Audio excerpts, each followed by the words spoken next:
And we are live. We're live. Hello, ladies and gentlemen, and welcome to another rip-roaring episode of Mind, Money and Marketing.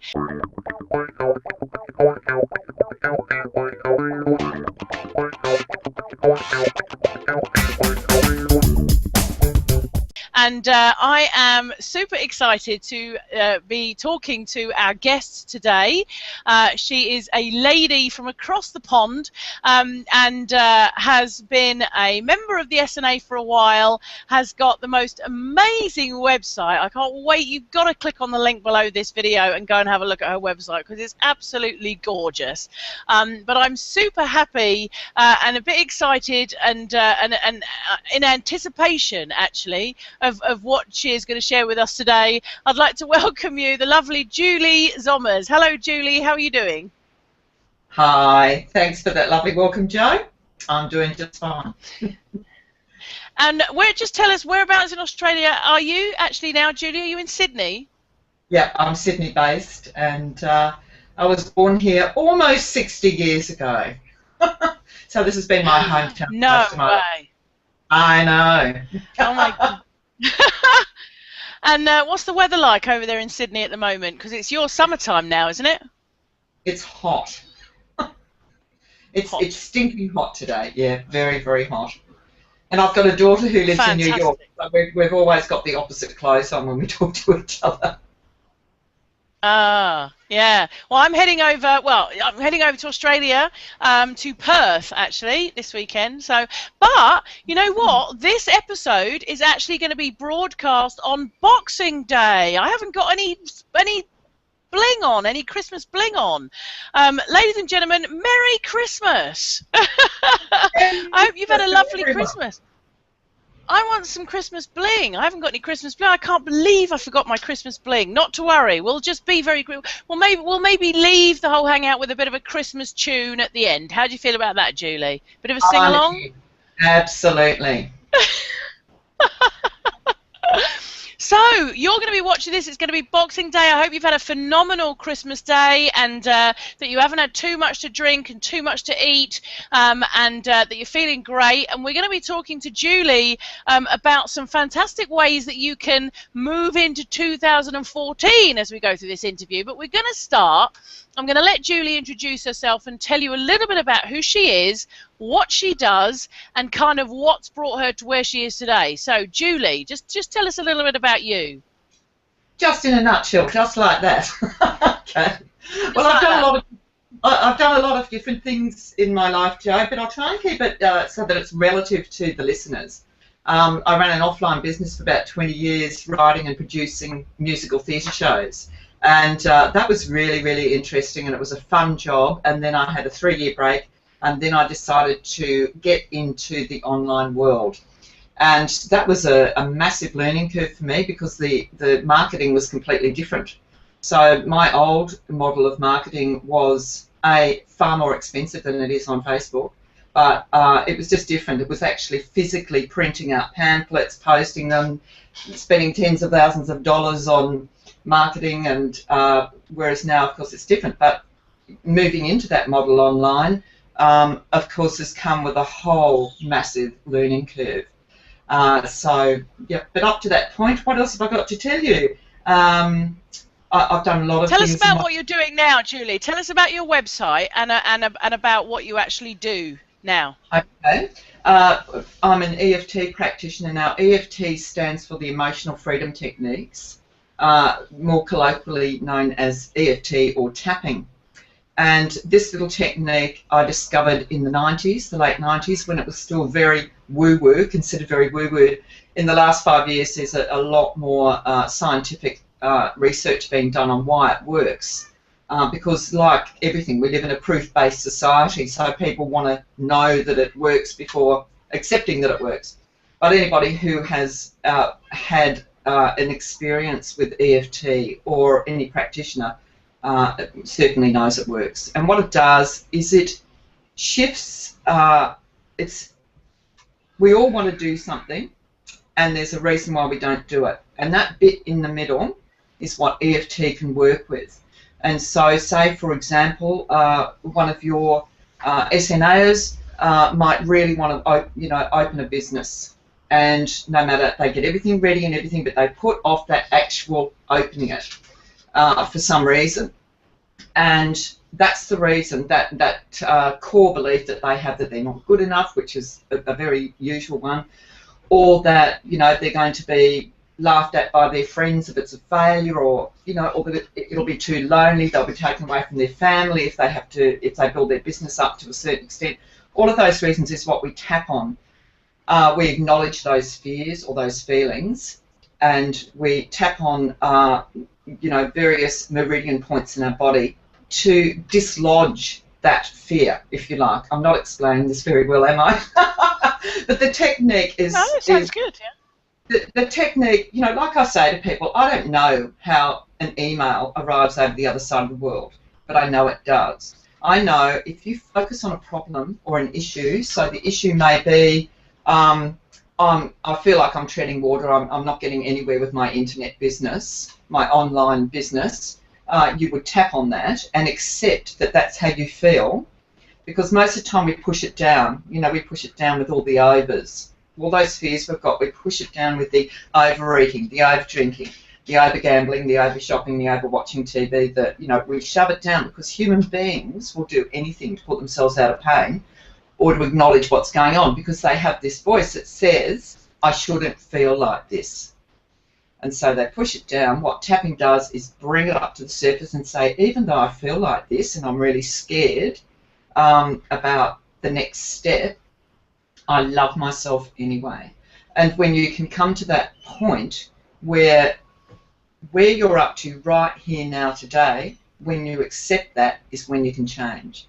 It's when you're not accepting that, you go, I'm too this, I can't do that, I'm hopeless, I'm such a slow learner, I'm da-da-da-da-da.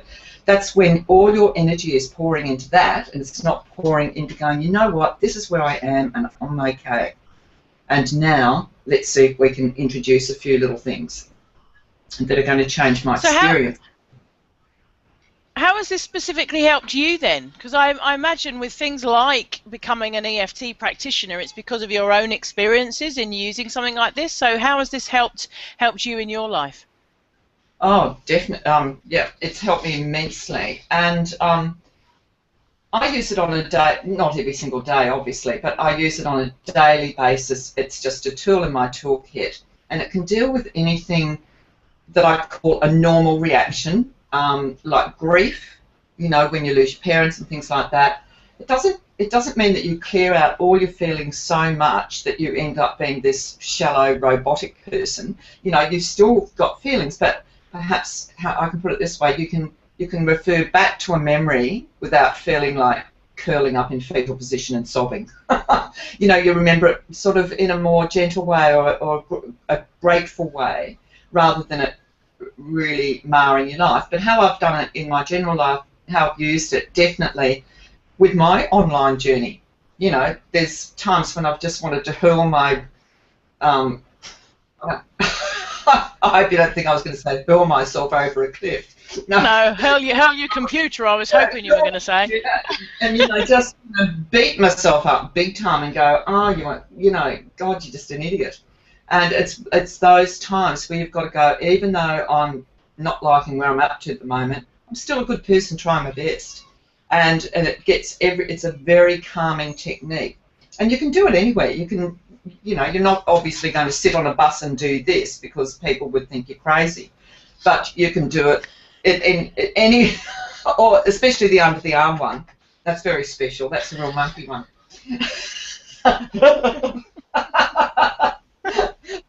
I'm so open at not worrying what it looks like now, because it just works wonders. I've had the clients that I've had, particularly recently, actually, just to see people shift and change and really easily. Yeah. And compared to, say, talk therapy. Yeah, I was going to say, compared to talk therapy, and I've got respect for anyone who tries to help people in their lives, but I just find that people will come to me after they've tried therapy for 2 years, and they'll have 4 sessions and they just feel great. I don't know how it works. It's just amazing. It works with the energy of the body. All right, well, we're going to go into a bit of tapping as we get through this interview and get Julie to show us a few techniques. But before we head off in that direction, let's just talk about your online journey a little bit, Julie, if that's okay, because a lot of the people watching this, you know, are in a similar position or have been in a similar position where they're trying to build a business online, trying to get things off the ground. And I know that you have come leaps and bounds over the last few months, you know, you've been having a go at building a business online for the last couple of years now, I think, and you can clarify that for us. But you've really come into your own very recently. Your brand is really strong now. You're really getting out there, you know, and I just think what you're doing is wonderful at the moment. So just tell us some of the challenges that you really feel that you've come across as you've been building your business and what you've done to kind of push through those. Thanks, Jay, first of all, for saying those lovely things about my baby, my website. Okay, challenges. I think one of the greatest things that faces us entrepreneurs at home is it can be quite lonely. It can be, you can really, you know, get into your own head. It's not the same as being in an office where you're bouncing around and sharing with other people. It can be quite insular. So I think the first thing I would say to people is get into, it's so easy to join Facebook groups or even start one just to ask questions and get some camaraderie happening. And that the first time that happened for me was actually with the SNA. And funny story, I wasn't even on Facebook for about 3 months before that, before I saw your course enrolled and it had this group, and I thought, oh, I'm not really a group person. You know, and you know, probably they'll all be more intelligent than me, you know, and all the things that you think about yourself when you're in a new uncomfortable zone. And it's seriously the best thing that's ever happened to me. I mean, I have made some amazing friends who I chat with separately, like on Skype calls. One of them I speak to about once a week. Other people, you know, and we talk, we back each other up and we share each other's, you know, we don't get into the negative, but we do share technological pain in the derriere things. I was trying to think of a nice word, but you know, I'm an Australian. I almost did the wrong one. Just say it how it is, Julie. Say it how it is. I think all French on you. But you know, I mean, I was contacting a friend over in Wales the other night, and we spent half an hour trying to be able to hear each other, and in the end, we just were laughing, you know. But following each other and helping each other, and you know, getting your questions answered. So I would say that the next thing I would say, my greatest challenge was trying to do everything myself. I had this thing that I love learning things. So therefore, every new thing that came up, I wanted to know how to do it all by myself, you know, like a kid. And I thought, you just can't do it. You cannot do it. You've got to hand it over. And the reason why I've had such a shift recently is because I thought, I just have to find the money to find someone to do all my techie stuff, you know, set up my website, put all the bells and whistles on it, so that I could just ring her and say, I want to write a product, can you do the sales funnel? And for people who are listening who don't know what a sales funnel is, it basically means all the things you need in place in order for people to buy your product and have it delivered to them. So collecting emails and da-da-da. But yeah, I would say that has made that decision was huge for me, because you know, this wonderful woman who I'm going to give a shout out to is Amy Valentine, and she's been fabulous. But you know, it took me a few people to get to her, and so I want to just encourage people. You've got to find people who get you.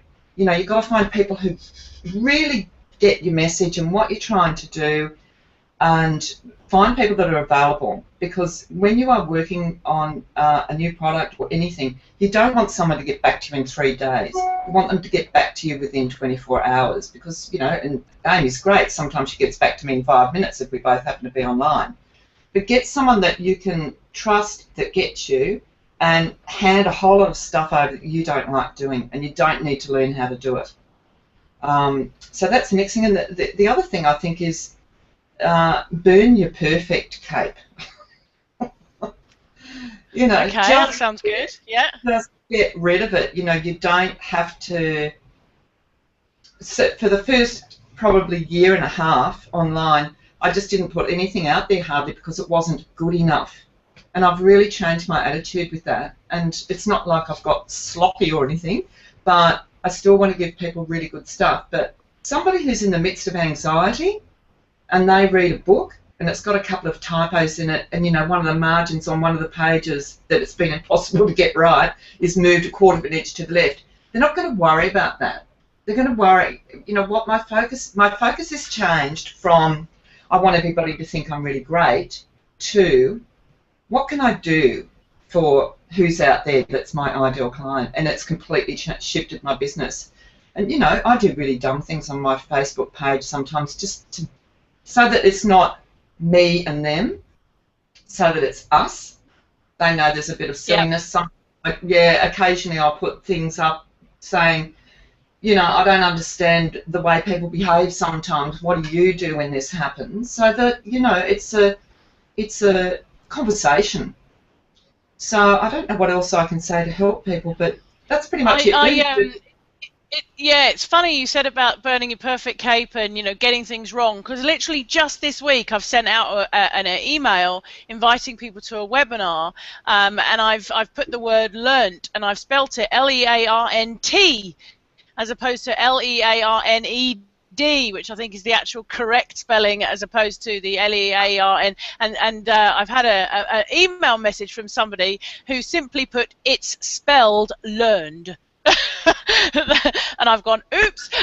And you know what, it doesn't matter, because, you know, I write as I speak, I send emails as I speak, you know, things like that, and most people don't care. Some people will say, oh, this isn't good enough for me or whatever, but you know what, the chances are those people have got other issues going on in their life. Most people who just want to move forward and grow and be great and, you know, work with you and stuff, they don't care whether you get the odd thing wrong. I mean, crikey, you can't make much more mistakes in your business, especially publicly, than I do, you know.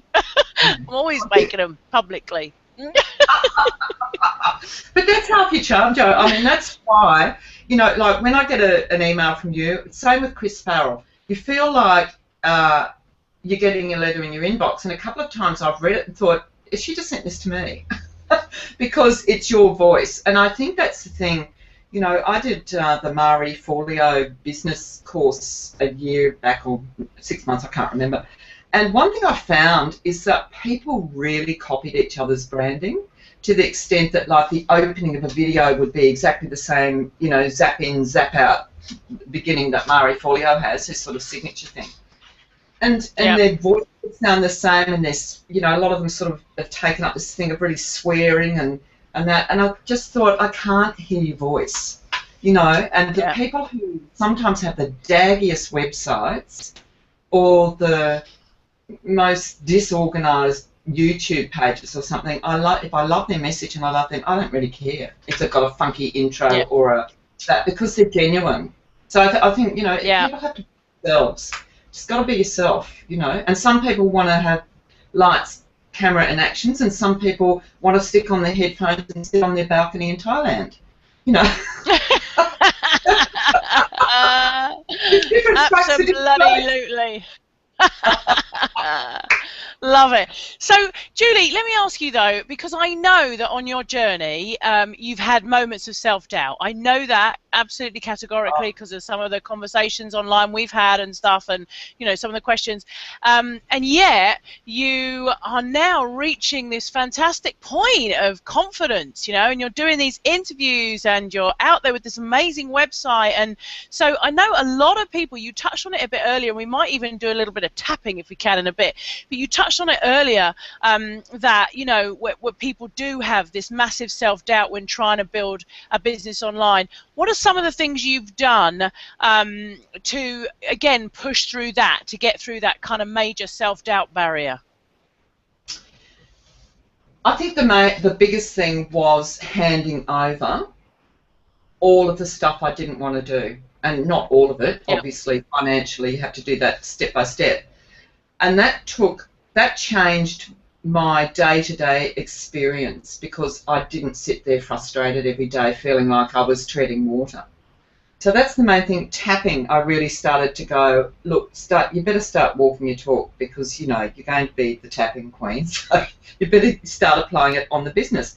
And it's interesting why you don't do that, you know, and I think it's, I've sort of a bit of a universe girl, and I just think there's all sorts of timing. And there was probably a reason I didn't tap on it in the first, I think I've been at this for almost 3 years now. I don't know why, but I've really started implementing that. And I've also been doing a lot more private work. And what happens when you're working with clients is you're automatically gaining the benefits of that. So I just think really I've wrote a whole body of tapping scripts about all the basic things that would challenge all of us, your clients. Self-doubt, burnout, overwhelm. And as I was writing them, and of course mentally going through them and then tapping them to test them, it was just magic. And, you know, it actually just took away a whole lot of self-doubt. And, you know, just approaching people like, you know, people who are sort of top in my industry, it was just getting the no fear thing etched on my forehead. Don't, you know, like I said to you in an email the other day, don't ask, you don't get. And, you know, just like, what's so scary? You know, we're all going to die. We're, you know, it's got to be more joy, like the life's got to be more joy-filled. You know, like if it's just going to be a big worry fest for the next, probably in my case, 20 or 30 years, hopefully, you know, fingers crossed, you know, what's the point? What's the bloody point? You know, I think it's got to be... Julie, I'm so glad you said that. That is so where I'm at right now. That's really resonated, what you just said there. Literally, I've been so stressed this year with the business. I've been really pushing myself and pushing myself and pushing myself and getting really stressed. And all of a sudden, about 2 weeks ago, I just thought, this is madness. You're going to die one day. Why not enjoy your life? Stop getting so bloody stressed. What's the worst that can happen if this doesn't happen, or if that doesn't get out, or the blog post doesn't get published on time, or the product isn't ready, or hey, what's the worst thing that can happen, you know? Because at the end of the day, life is for living every single day, isn't it? And sucking the juice out of life. That's, you know, that's what it's all about. Sorry, I just got very passionate there for a minute. Oh no, I love passion, and I think it's true. And do you know what? I think that's another thing with online business too. Your life just gets so out of whack sometimes because you don't want to stop. And you think, oh, I'll just do this, and you know, I won't stop and cook dinner tonight. I'll just grab something really quick, and I'll just do this. And the next morning you wake up and you think, oh, I'll have a nice read of my novel. No, I won't. I'll go in and I'll learn this Pinterest course. You know, and if your life gets out of balance, you end up not achieving as much. So that would be another thing I'd add to that list. I'm hopeless at that sometimes. And you end up feeling guilty, don't you? You end up feeling guilty. If you actually do sit down and grab the novel and read that instead of coming and learning about Pinterest or something, you sit there thinking, well, I'm never going to be successful if I'm sat here reading novels rather than doing my... Do you know what I mean? And you end up starting to feel guilty. And it's absolutely crazy. I mean, who is this mysterious person holding you to task all the time? Do you know what I mean? You know, measure yourself against you, not other... It's true, you know, but you know what, that mysterious person that we were just talking about, I'm not too sure if we're still how you the people living. I tell you what, if you're watching this and it's Boxing Day or around Christmas in your life, and what's important to you, you know, every day of the week, and if you're going to take a couple of hours off to sit down and watch a film. Sorry, there was a bit of delay between us there, but you carry on, Julie. I was just going to say, when you said, who is this person or who is this panel in the sky that, you know, makes us behave like, you know, workaholics? And it's the ego mind, you know, and this is what we deal with tapping all the time. The ego mind which is just your subconscious, which runs the show, it runs your life. Its main job is to keep us safe. And so our behaviour, which would say you cannot stop and go to the toilet, you have to wait till the very last minute because there's more important things to do. Or that says, no, I can't eat or I can't read the novel. The reason why it does that is because it's trying to keep us safe, because the next step in that thought process is, if I read a novel, I'm not going to be successful, or I don't deserve success. I need this process that I'm going through needs to be hard. It's that old stupid statement, no pain, no gain. I don't believe that. I think if you are in the flow and doing what you love, it shouldn't be that hard. It shouldn't be that hard. It's us, it's our egos that says, no, it's got to be hard, you know. That's where tapping comes in. So you. So have you? Sorry, there's a bit of a delay between us. Sorry, guys, if you're watching this and we're cutting ourselves out a little bit. It's just because of the connection. There's a little bit of a delay. What were you going to say there, Julie? Sorry. I was going to say, so if that was, this would be a really good tappable thing. That you would, what you do is you recognise what you're doing, or what trauma or what behaviour it is that's, you know, not making you feel great. So say if it was, my life balance is out, you'd start by addressing the problem. So even though my life balance is out, I deeply and completely love and accept myself. Now, some people go, oh, look, I've just got to wait until I get to a certain point, and then I'll be able to relax and start reading. But it doesn't, you know, start reading novels and things. It doesn't work like that. It's got to work the other way around. But, you know, all the stuff that says change your thoughts, change your life, everybody knows that. The point is they don't know how to change their thoughts. So that's where tapping comes in. So you tap on this and say what it's called a setup statement, addressing the problem. So you go, even though my life is just so out of balance and I'm exhausted and I'm turning to all sorts of wrong things to relax, booze, you know, whatever, shopping, red wine, white wine. And then you say, I accept where I'm up to right now anyway, and then you acknowledge it, all this out of balance life. And what you do is you tap on the meridian points on your head and upper body. They're really easy. They're on my website for anybody who wants to refresh their memory. You can learn it for free on my site. I've got all sorts of things. But so you tap on the top of your head, and what it's doing, it's stimulating the energy system. And that somehow rewrites the story for us. It's just like we've got this book of rules, our ego that runs the show. It's like a program. We need to get in and take off some of the old tracks and put in some new ones. So you go, all of this rushing around, anything, so you just basically anything to keep you on the topic of what you're worried about, all of this rushing around, all of this not eating properly, all of this not ringing my friends because I'm too busy and important. And so you just keep saying, so you say some, Joe.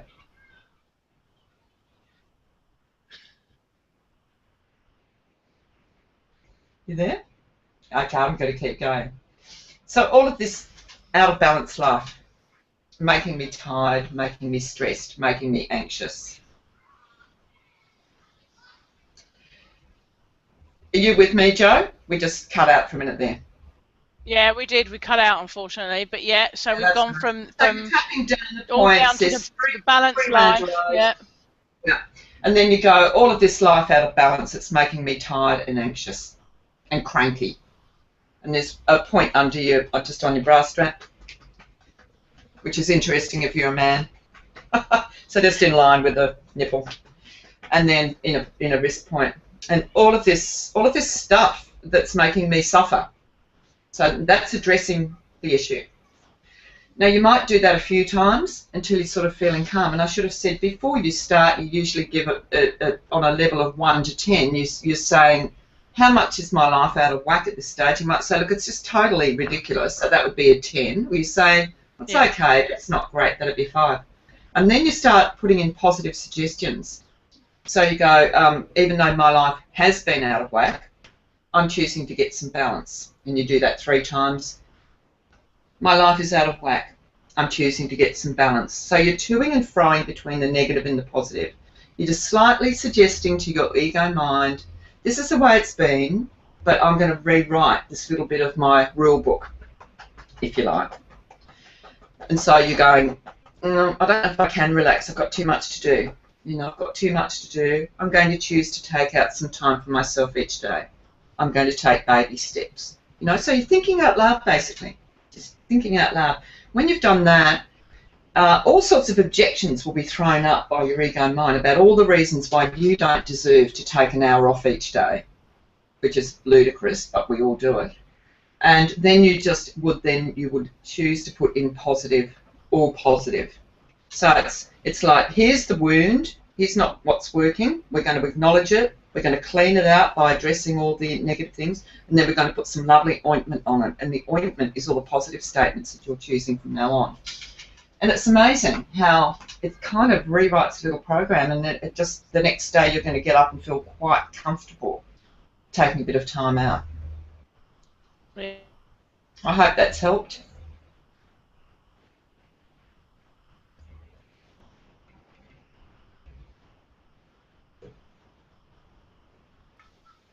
Really? Wow. That seems so simple. So, It is really simple. can you do that for weight loss as well? Can you do, I Yeah, am you going to can do stop it. eating lots of food? Yeah, you can do it. It's actually, Can you there's do some that for, can I do that for not eating?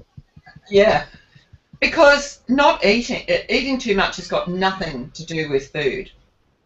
It's got to do with your beliefs about yourself. And it can be as simple as this. I've worked with people with weight loss, and someone said to this woman when she was a little girl, "Oh, well, you're the thin one. You always get all the attention." And it went back right to that. So and she felt lousy about that, and she thought, "Oh, well, I better put on some weight so I can be like one of the guys." So there's all sorts of hidden reasons why we eat. Comfort eating, or people often with marriages that are failing, women will eat to make themselves unattractive so they don't have to sleep with their husbands. I'm just being really honest here, but these are the reasons that drive us. It's not necessarily, oh, I can't stay away from the fridge. The reason why you can't. But there's a couple of really good people who specialise in weight loss online. Just Google tapping for weight loss, and there's heaps of programs. I think Dr. Carol Looker's got a really good one. There's a couple of people. I think S. Ortner has got one. There's a lot of good people out there doing a lot of good work. And I plan to join their ranks. Next year, Fantastic. I've got a lot of online programs planned for next year. So people don't have to do it on their own. Well, that was going to be my next question. That was going to be my next question, Julie. What is coming up for you next year? What is happening in your world in 2014?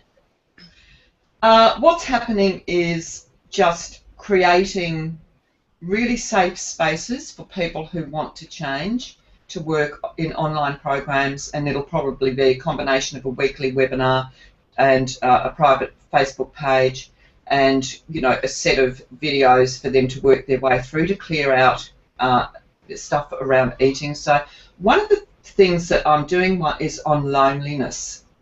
And the reason why is because I always ask my guys what it is that they want me to do, to provide products on. And I was really amazed. I said, look, just private message me, because a lot of people are shy about their own, what they call their weaknesses, which aren't weaknesses, they're just part of their humanness. And so many really, what I would class as cool women, said that loneliness was a really big thing for them.